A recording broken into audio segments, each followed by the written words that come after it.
I'd like to welcome you to the SHAPE Prevention Summit 2009,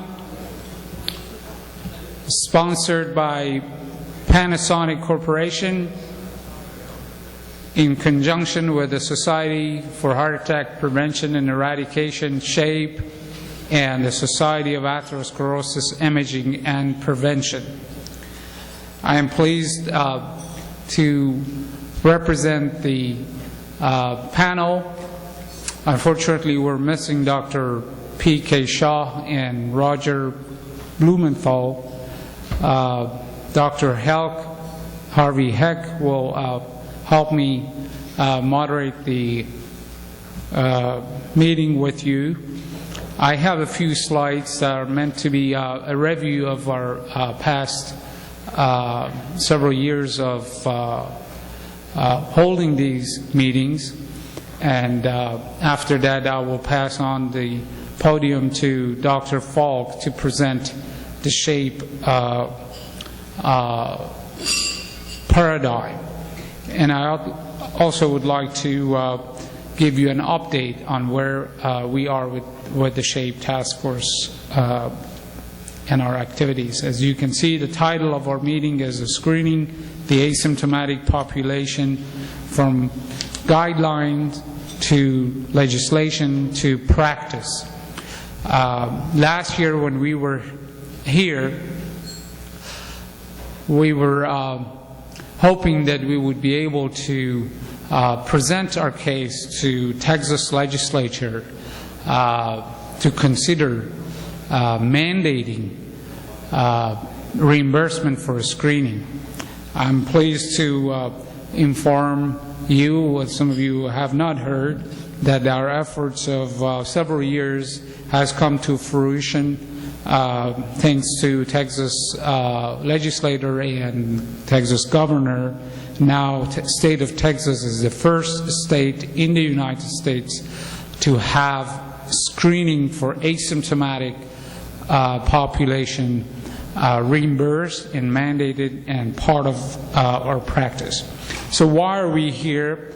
The simple answer to this question is because we do not believe that the status quo, meaning losing a large portion of people who could benefit from our knowledge and available tool to go undetected and die either with sudden cardiac death or with later complication of acute coronary events because the status quo misses them.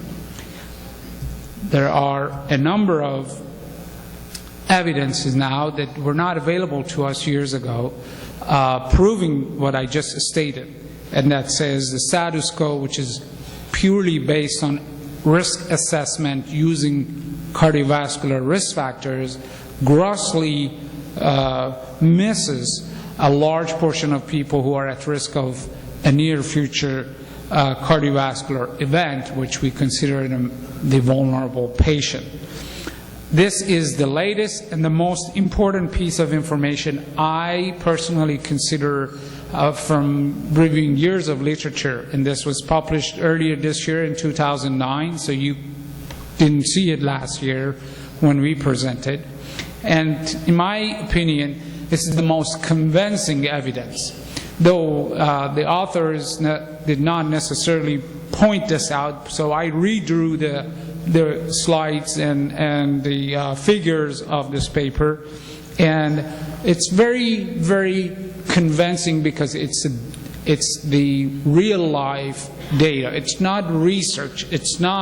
It is research, but it's not a certain clinical trial selected study and with certain exclusion criteria. This is looking at people who come to emergency room with coronary artery disease diagnosed and look at their risk factors.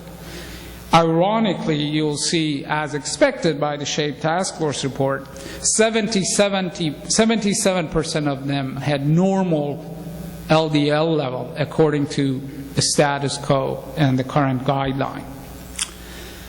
45%, this is 136,905 patients based on the American Heart Association's Get With The Guideline database. This is a small study. This is not a 200 or a 500 patient study. This is 130,000 patients. And the day before their event, if they had gone to their physician, they would have 77% of them would have been considered as having normal LDL. Now you could immediately ask me what percentage of them were treated with the statin or other lipid lowering, and whether they had different LDL level or lipid level comparing to those who were not treated. The authors had thought of this question as well, and they compared the two groups and found there was no significant differences. That means the treated group were not quite significantly different. So this is the problem. And triglyceride, also 61% had normal triglyceride. So what does it tell us? We know that the majority of people who come with acute coronary syndrome first time, they had no prior event, and 62% in men, 42% in women are either presenting with cardiac death or an MI, and that is what we consider unacceptable. In summary, we have two major problems in cardiology today. One is an accurate assessment of risk in an individual, the baseline risk. The second is inadequate monitoring of response to therapy. And the next two slides illustrates these two problems. This is what you would see as the picture of risk factor.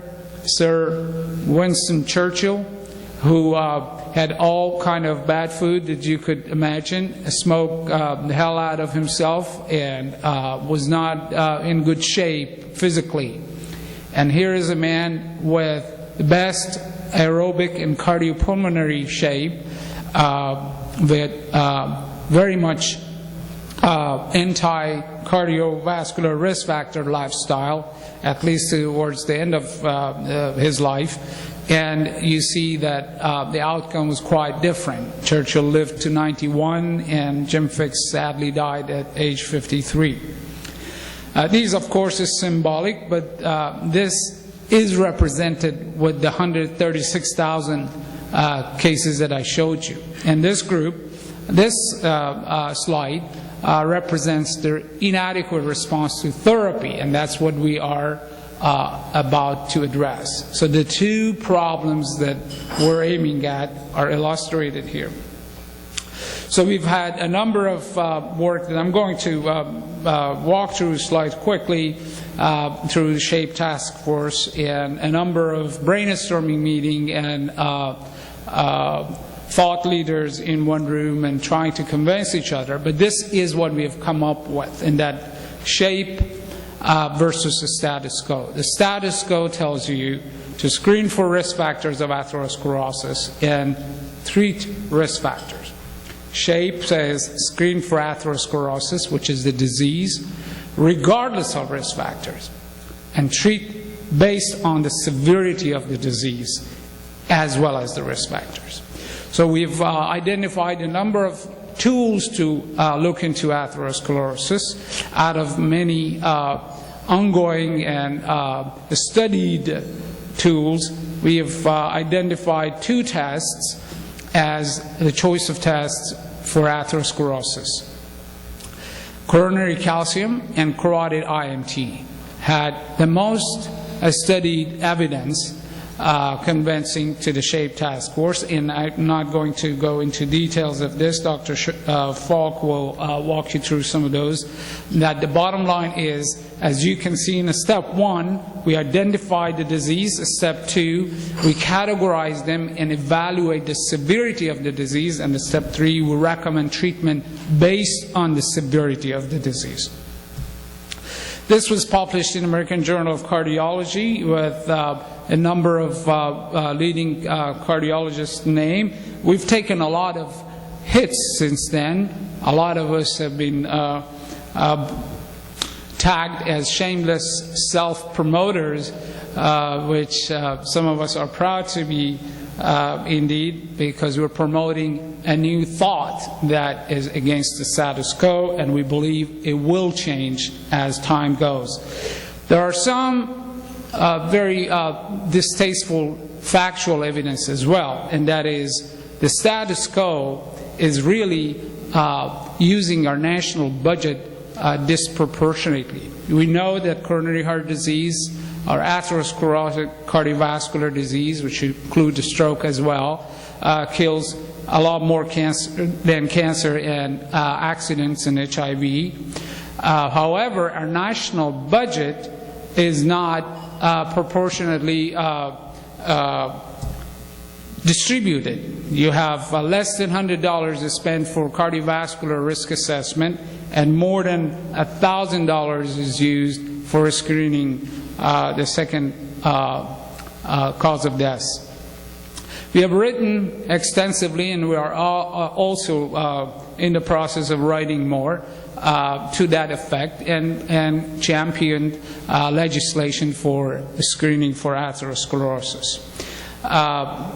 These are captured the screen by Dr. Falk. I didn't have these, but this was a very historical time for us. Over days and weeks, we were watching the website. This is Texas Legislator online bill stages, where it passed after I testified in the Congress, passed the House and went to the Senate. It passed the Senate and went to the governor's office, and we were very nervous. This governor could easily veto this. He didn't care for much for reading the scientific evidence behind this. And Dr. Falk was up late night, and he was the first who captured this. That's showing that indeed the bill was passed and became law in the state of Texas to be the first state to adopt screening for identification of asymptomatic population for prevention of heart attack. This has been set to the state of Texas insurance practice effective January 1st. Whoever is in the state of Texas we insured, the insurer has to pay for their carotid ultrasound or coronary calcium imaging. And who are they? They are either male, this is again based on the SHAPE guideline, they're either male older than 45 years or female older than 55 years. And so that's the entry criteria according to the SHAPE. They're either diabetic or they have intermediate or high Framingham risk score. The payment, as it showed here, is up to $200. This is the first, and to many people, a giant step in investment in preventive cardiology. The two tests, as I said, are CT, coronary calcium, and ultrasound for carotid IMT.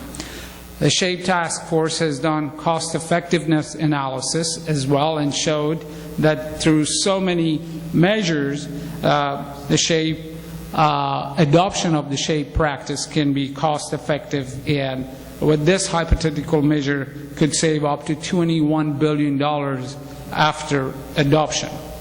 And the approach is to start from the bottom of the pyramid and go towards the top of the pyramid. We have put together our evidence in the SHAPE, the first SHAPE textbook that is coming out this month, and we look forward to expanding our message, which is just like mammography and colorectal screening for screening asymptomatic cancer. We need to have asymptomatic atherosclerosis recognized as a disease and screened for and treat accordingly. With that, I'd like to invite our first speaker, Dr.